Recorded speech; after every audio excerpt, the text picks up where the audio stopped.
Hey guys, it's Karen. Today I am coming to you with a messy desk vlog. Sorry, I was in the middle of drawing a coloring page for my other art channel. Let's see, just really quickly, if I have something in here I can show you. Okay, yeah. So there's something I just recently finished. You see? You can see me do this kind of stuff over on my, this is for a new coloring book I'm making. It's a mushroom mandala. Anyway, I was going to make a snail and I was working on that, but let's turn that off for a minute. I'm just going to briefly tell you what I've done for the last couple days. Here on my little Frankenstein Lika Lika Lika doll, I was trying to do the steampunk challenge that was being hosted by the monthly doll challenge. This month's theme was steampunk, and it was hosted by Peacecraft Dolls on YouTube. And you can see she's not looking very steampunk. I had spent the last couple days trying to draft a corset pattern, and I didn't want to go out and buy. I was trying to use stuff that I had here. And I didn't really have like the traditional steampunk fabric colors, brown, like rusty colors, browns, blacks, whites, dark reds, maroons, things like that. This is like part of a tie that I cut up. It's really terrible fabric.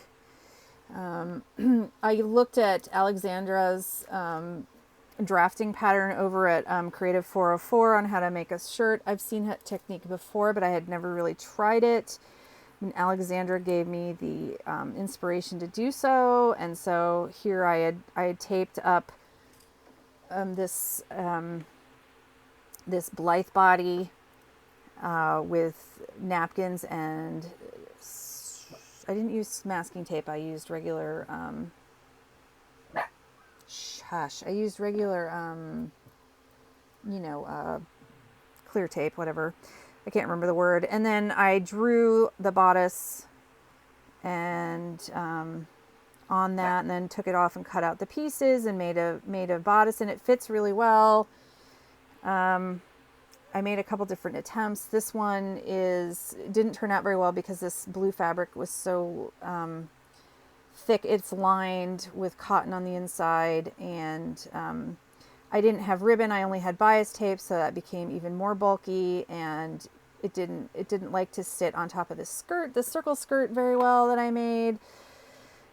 She has a petticoat underneath it. I wanted to take the edges of the petticoat up, or the skirt up, but I couldn't. Anyway, and then I had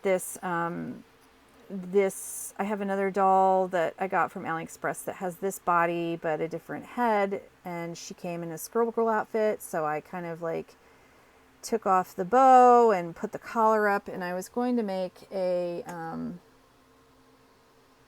let's see if I can show you. I was going to make like a embroidered brooch, because I do bead embroidery, to put here, but I would need to see, it would have gone there, but I didn't do that because I can't find my glues, and I didn't know how to attach that because it's too small for a pin back. So anyway, but I love what everybody's done for the steampunk challenge, and I was thinking, I really would like at some point to give this an actual go. And I'm really finding it difficult for like these smaller Blythes, and I have so this is a vlog, so I'm just going to talk random stuff at you. Come here. I have one of these cheapy, this is the first, so I have one of these cheapy 30 centimeter dolls because I wanted to start sewing for her, because it's a lot easier to sew at this size, because you don't have to worry about teeny tiny hem allowances, seam allowances and stuff. I know a couple of you have some of these dolls, and she's in an AliExpress outfit that I purchased. And I haven't actually done any sewing for her because she's so big, and I don't have a sewing machine I do have a sewing machine. It's my grandmother's, and I don't even think it works, but um, I have to get that serviced. And right now, my craft room office is such a disaster that I can't even put it out. So, so I've been sewing for the smaller dolls, but making a corset for a doll this size, and then having enough room underneath for it would be easier to deal with because you have more room for the under layers. Like when, you go back down there. This doll, like when I put the skirt on underneath, you can see how it like really, it bulged up. And so I'm thinking, I didn't take that into account when I made the measurements when I drafted for this doll. And it's not, I would need to stiffen it. And then anyway, so I'm glad I sewed for the last 2 days, even though my poor thumb is killing me. I think I've got an injury, and when I do, not an injury, I don't know if it's arthritis or an injury, or boy, I'm rambly today. But anyway, my hand hurts so bad from doing all this sewing. As you can see, here's like my test lining. It fits this body on this doll I got this off of AliExpress, and it's Blythe sized, so it fits the same clothes. In fact, they call it a Blythe body, but it's not like the regular A-Zone bodies. It's different, but it fits. So I actually drafted on this body, but it fits this body as well, even though she's got wider hips. The torso is about the same, but the hips are wider, but that didn't really matter because anyway, so this would have been more ideally better if I had used a different fabric here. Maybe if I'd put like some kind of an interfacing or a stiff fabric on the back. It's just laced with some embroidery thread that I got. It's a twisted. I don't even know where I got it. I think I got it at like Goodwill, or somebody's gave it to me that their mother had. It's in a bag with a bunch of other things. It's not like the 3-strand stuff you get at the store now. It's a twisted embroidery floss or needle point floss. And then I didn't make eyelets. I just poked holes through here and sewed it up, and it was really so thick I didn't go all the way up at the points. So this bias tape got really thick, and it's too big. The materials I used are too big for the scale. So what I'm realizing is why I brought out that other doll. Sorry, I'm all over the place. Why I brought out the other doll is this is 1/6 scale, and that is 1/3 scale, the big doll. And I think I don't have any 1/4 scale dolls, but I'm pretty sure that 1/4 scale would be the happy medium in between the 1/6 and the 1/4. So I would like to get some 1/4 dolls, 1/4 scale dolls. I've been looking on AliExpress. It seems like I don't want anything. I don't know. I'm not happy with I don't know what kind of doll I want to get. But isn't she cute? I just love her. I want to actually make some different outfits for her. She's got on the schoolgirl socks and shoes that came with the schoolgirl doll on this body that I had originally bought. So now I have 2 of them. I don't know where she went. She's around here somewhere. And again, like I said, the shirt, I ripped it up. I cut the back. I cut off the, this was sewn down. It's Velcroed. I pulled it apart so I could have a high collar, which I was then, like I said, I was going to put a big brooch here. And the sleeves weren't puffy enough, so I rolled them up and used elastics. I wish I had clear elastics, but that gave it that more of a floof look. So I was trying to, like I said, use what I had and not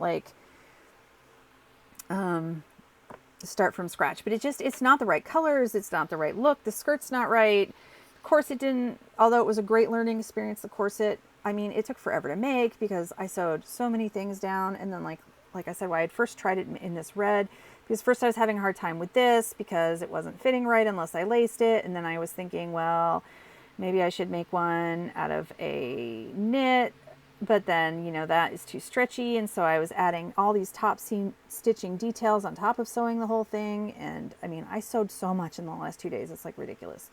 Again, if I had had a machine, it would have been no sweat, but by hand, I spent hours sewing. And then I was going to make a hat, a top hat, like little fascinator, a small one, but I wasn't happy with how that was looking. Yeah, so I just scrapped the whole thing.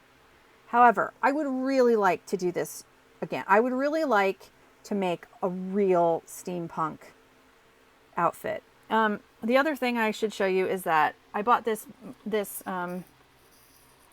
Kenyan Barbie off of Mercari, I think. And I did unbox her, and I had a video I was going to make.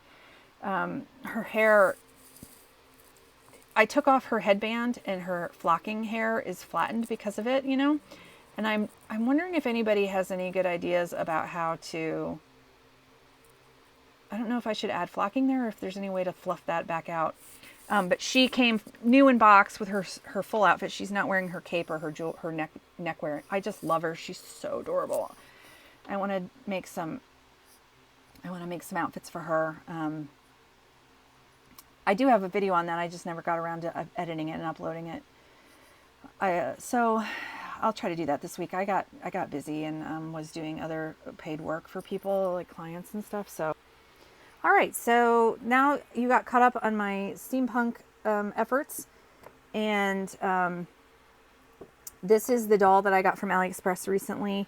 I have her head off because she's I wanted to be able to draft without her head being in the way, and B, she's got a new body coming from AliExpress finally.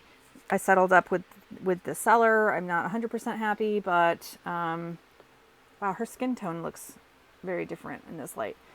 But it's coming, and then I can try to maybe fix her eyelashes, and I want to get some different eye chips on her. So I'm not going to do a face paint or anything, but I do want different eye chips, and I got to fix her eyelashes and put her on a new body. So this is now my official mannequin body. So yeah, if anybody's got any 1/4 scale dolls and they want to show them off on their channel and stuff, that would be really cool. I'd like to get some ideas of ones that maybe I could get, because like I said, although I really like sewing for Belize and everything else, like when I do more intricate stuff, like with the challenge where I have to make corsets and stuff, I think it would have been a lot easier on a 1/4 scale doll. And I think the 1/3 doll would be too big for me right now, but the 1/4 scale I'd probably enjoy. So if you guys have any 1/4 scale dolls, BJDs or anything, please show them off to me if you can. And I will talk to you guys later. Bye for now. Bye bye.